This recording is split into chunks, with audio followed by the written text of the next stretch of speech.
بسم اللہ الرحمن الرحیم۔ السلام علیکم ناظرین۔ بیوی کی 3 عادتیں شوہر کو جلدی بوڑھا کر دیتی ہیں۔ حضرت علی رضی اللہ تعالیٰ عنہ کا فرمان بھی سن لیں۔ ناظرین، آج ہم آپ کو بتانے والے ہیں کہ بیوی کی 3 باتیں شوہر کو جلدی بوڑھا کر دیتی ہیں۔ اس کے ساتھ ساتھ ہم آپ کو ایک لڑکی کا واقعہ بھی سنائیں گے جس نے کہا کہ میں اس لڑکے سے شادی کروں گی جو مجھے پردے میں رکھے گا۔ ایک لڑکے نے یہ شرط مان لی اور ان دونوں کی شادی ہو گئی۔ پھر اس لڑکے نے ایسا کیا کیا کہ آپ جسے سن کر حیران ہو جائیں گے۔ اس کے علاوہ حضرت علی رضی اللہ تعالیٰ عنہ نے فرمایا کہ انسان پر برا وقت کیوں آتا ہے۔ ویڈیو کو مکمل ضرور دیکھیے گا۔ ناظرین، کسی گاؤں میں لڑکی رہتی تھی جس کا یہ مطالبہ تھا کہ میں اس سے شادی کروں گی جو مجھے پردے میں رکھے گا۔ آخر کار ان کی شادی ہو گئی۔ وقت گزرتا گیا، یہاں تک کہ ان کا ایک بیٹا ہو گیا۔ ایک دن شوہر نے بیوی سے کہا کہ میں سارا دن کھیتوں میں کام کرتا ہوں، کھانا کھانے کے لیے مجھے گھر آنا پڑتا ہے، جس سے میرا بہت زیادہ وقت خراب ہو جاتا ہے۔ کل سے تم مجھے کھانا کھیتوں میں ہی لا دیا کرنا۔ بیوی اس بات کے لیے راضی ہو گئی۔ وقت گزرتا گیا اور ان کے یہاں ایک اور بیٹا پیدا ہوا، جس پر شوہر نے کہا کہ اب گزارا کرنا مشکل ہو گیا ہے، اسی لیے تمہیں میرے ساتھ کھیتوں میں میرا ہاتھ بٹانا پڑے گا، یعنی کھیت کے کاموں میں میری مدد کرنی ہوگی۔ بیوی اس بات کے لیے بھی راضی ہو گئی، لیکن وہ دل سے خوش نہیں تھی، کیونکہ اب وہ بے پردگی تک پہنچ گئی تھی۔ جب اس کے یہاں تیسرا بیٹا پیدا ہوا تو اس وقت اس کا شوہر اسے مکمل بے پردگی تک لے آیا۔ وقت تھا، گزرتا گیا اور ان کے بیٹے بڑے ہو گئے۔ ایک دن وہ یوں ہی بیٹھے ہوئے تھے کہ شوہر ہنسنے لگا۔ بیوی نے پوچھا، کیا بات ہے؟ کیوں ہنس رہے ہو؟ تو شوہر کہنے لگا کہ تو بہت پردہ کرتی تھی، آخر کار تیرا پردہ ختم ہو گیا۔ کیا فرق پڑا مجھے، پردے یا بے پردگی سے؟ زندگی تو ویسے ہی گزر رہی ہے۔ بیوی نے کہا کہ تم ساتھ والے کمرے میں چھپ کر بیٹھ جاؤ، میں تمہیں پردے اور بے پردگی کا فرق سمجھاتی ہوں۔ شوہر نے کہا ٹھیک ہے، اور وہ کمرے میں چھپ کر بیٹھ گیا۔ بیوی نے اپنے بال بکھرے اور رونا پیٹنا شروع کر دیا۔ پہلے تو وہ سب سے بڑا بیٹا آیا اور ماں سے رونے کا سبب پوچھا کہ ماں تم کیوں رو رہی ہو؟ ماں نے کہا کہ تمہارے باپ نے مجھے مارا ہے۔ بیٹے نے کہا تو کوئی بات نہیں، وہ آپ سے محبت بھی تو کرتے ہیں، آپ کا خیال بھی رکھتے ہیں۔ اس نے ماں کو سمجھایا اور چلا گیا۔ بیوی پھر سے رونے کی ایکٹنگ کرنے لگی اور دوسرے بیٹے کے آنے پر اسے بتانے لگی کہ تیرے باپ نے مجھے مارا ہے۔ یہ سن کر بیٹے کو غصہ آ گیا۔ اس نے باپ کو برا بھلا کہا اور ماں کو بھی سمجھایا اور چلا گیا۔ اس کے بعد گھر میں تیسرا بیٹا بھی داخل ہو گیا تو بیوی پھر سے رونے لگی۔ چھوٹے بیٹے نے ماں سے رونے کا سبب پوچھا تو اس نے بتایا کہ تمہارے باپ نے مجھے مارا ہے۔ یہ سنتے ہی وہ غصے سے آگ بگولا ہو گیا اور اونچی آواز میں گالیاں دیتے ہوئے ڈنڈا اٹھا لیا اور کہنے لگا، ابھی باپ کی خبر لیتا ہوں۔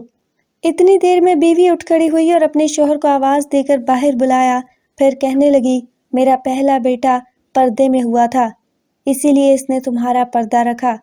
دوسرا بیٹا کم پردے کے زمانے میں پیدا ہوا، اسی لیے اس نے تمہاری آدھی لاج رکھی ہے، یعنی دوسرا بیٹا اس وقت پیدا ہوا تھا جب وہ عورت اپنے شوہر کے لیے کھیتوں میں کھانا لے کر جاتی تھی، جبکہ تیسرا بیٹا جو مکمل بے پردگی میں ہوا تھا وہ مکمل طور پر تمہاری عزت کا پردہ اتارنے لگا ہے۔ یہ سبق یہ ہے کہ پردہ عورت کا فطری تقاضا ہے اور جو اللہ تعالیٰ کی طرف سے حکم بھی ہے، جس کی بے شمار حکمتیں اللہ تعالیٰ ہی جانتا ہے۔ اور یہ دنیاوی قاعدہ بھی ہے کہ اگر آپ کسی گاڑی کو چلانے کے لیے اس کی ہدایت کے بغیر چلانا شروع کریں تو وہ یقیناً برباد ہو جائے گی۔ بات ہے تو کڑوی لیکن سچی ہے۔ مرد کی غیرت کا اندازہ اس کی عورت کے لباس اور پردے سے لگایا جا سکتا ہے۔ خواہشات اپنی مرضی سے اٹھائے ہوئے بوجھ ہیں، اگر اپنی پرواز بلند رکھنی ہے تو بوجھ ہلکا کریں، سفر آسان ہو جائے گا۔ کہا جاتا ہے کہ بیوی کی 3 باتیں شوہر کو جلدی بوڑھا کر دیتی ہیں۔ نمبر 1، غیر مناسب رویہ۔ بیوی کا غیر مناسب رویہ شوہر کو جلد ہی بوڑھا کر دیتا ہے۔ نمبر 2، بد زبانی، اور نمبر 3، شوہر کو اس کا مقام نہ دینا، یہی شوہر کو جلدی بوڑھا کر دیتا ہے۔ ناظرین، میاں بیوی کا ایک دوسرے کو سمجھنا بہت ضروری ہے، ایک دوسرے کا احترام ضروری ہے، محبت ضروری ہے، اور سب سے بڑھ کر بھروسہ کرنا ضروری ہے۔ جس مرد کو سچی محبت ہوگی وہ اس عورت کا ساتھ کبھی نہیں چھوڑے گا۔ اس کے علاوہ ہم آپ کو بتاتے ہیں کہ حضرت علی رضی اللہ تعالیٰ عنہ نے فرمایا، انسان پر برا وقت کیوں آتا ہے؟ ناظرین، آپ بھی یہ ضرور سوچ رہے ہوں گے کہ اللہ تعالیٰ ہمارے اوپر برا وقت کیوں بھیجتے ہیں۔ حضرت علی رضی اللہ تعالیٰ عنہ کی خدمت میں ایک شخص آیا اور دست ادب کو جوڑ کر عرض کرنے لگا، یا علی، برا وقت انسان پر کیوں آتا ہے؟ تو حضرت علی رضی اللہ تعالیٰ عنہ نے فرمایا، اے شخص، برا وقت انسان کے غلط فیصلوں اور غلط عادتوں کی وجہ سے آتا ہے، لیکن جب برا وقت آتا ہے تو اپنے ساتھ اللہ کا تحفہ لے کر آتا ہے۔ تو وہ شخص کہنے لگا کہ یا علی، برا وقت اپنے ساتھ اللہ کا تحفہ کیسے لاتا ہے؟ جو بات جب یہاں تک آ پہنچی تو حضرت علی رضی اللہ تعالیٰ عنہ نے فرمایا، یاد رکھنا، برا وقت اللہ تعالیٰ کی طرف سے انسانوں کے لیے پہچان کا آئینہ ہے۔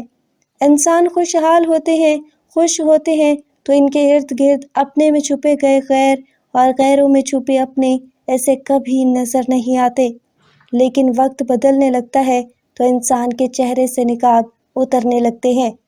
میں نے حضور پاک صلی اللہ علیہ وآلہ وسلم سے سنا ہے کہ جب برا وقت آتا ہے تو انسان کے دوستوں اور رشتہ داروں کے چہرے سے نقاب اتر جاتا ہے تاکہ انسان اسے پہچان لے، اور جب اچھا وقت آتا ہے انسان کے خود کے چہرے سے نقاب اتر جاتا ہے تاکہ زمانہ اسے پہچان لے۔ برا وقت سبھی پر آتا ہے، کوئی بکھر جاتا ہے، کوئی نکھر جاتا ہے۔ وقت کا تعلق ہر انسان سے ہے۔ اگر ہم وقت کو انسان کا دوسرا روپ کہیں تو غلط نہ ہوگا۔ بے شک وقت اسی طرح سے گزرنا ہے جیسا انسان اسے گزارتا ہے، اور آنے والے وقت میں انسان اپنے گزرے ہوئے وقت سے پہچانا جاتا ہے۔ ہر انسان پر ہر طرح کا وقت آتا ہے، اچھا بھی اور برا بھی، لیکن برا وقت انسان کی سوچ اور عمل پہ بہت گہرے اثرات چھوڑ جاتا ہے، جو اچھے بھی ہو سکتے ہیں اور برے بھی۔ یہاں بنیادی بات ایمان کی ہو رہی ہے، کیونکہ نکھرتا وہی ہے جس کا ایمان مضبوط ہو، اور اپنے حالات اور غلطیوں سے سیکھیے۔ بے شک ایمان بہت بڑی طاقت ہے، اور یہی ہمیں اچھے برے وقت میں رہنمائی کرتی ہے۔ جن کا ایمان پختہ ہو وہ اپنے حالات کے تقاضوں پہ شکوے نہیں کرتے، ہاں تکلیف سے تھوڑا بدل ضرور جاتے ہیں۔ جس کا ایمان کمزور ہوتا ہے وہ شکر گزاری بہت کم کرتا ہے، بلکہ شکایتیں کرتا ہے اور رونا روتا رہتا ہے کہ اس کے ساتھ ایسا کیوں ہوا۔ ایسے وہ اپنی دوسری خوشیوں کا احساس بھی محسوس نہیں کرتا۔ دراصل قصور ہمارا اپنا ہے جو دن بدن زنگ آلود ہوتے جا رہے ہیں، ظاہری اور باطنی طور سے۔ آگے بڑھنے کی جستجو نے ہمارے دل مردہ کر دیے ہیں، اور پھر بار بار کہتے ہیں وقت بدل گیا ہے۔ وقت تو وہی ہے جو خالق کائنات نے روز اول بنایا، وہی رات، وہی دن کا سفر، وہی سورج کا طلوع، دن سے غروب ہونا، وہی چاند کی چاندنی کا رات کی تاریکی میں روشنی بکھیرنا، پرندوں کا رزق کی تلاش میں دن بھر ایک شاخ سے دوسری شاخ پر منڈلانا، اور پھر شام کے سائے پھیلنے تک اپنے گھونسلوں کی جانب رخ کرنا۔ جو پہلے دن سے تھا، ہم لوگ تو ان پرندوں سے بھی گئے گزرے ہو گئے ہیں، جو اپنی پہچان ہی بھول گئے ہیں، اور وقت کے بدلنے کا رونا روتے رہتے ہیں۔ اللہ تعالیٰ ہمیں دین کے راستوں پر چلنے کی توفیق عطا فرمائے اور ہمیں پرسکون صحت مند زندگی عطا فرمائے، آمین ثم آمین۔ ناظرین، کمنٹ باکس میں اللہ تعالیٰ کے 99 ناموں میں سے ایک نام ضرور ٹائپ کریں۔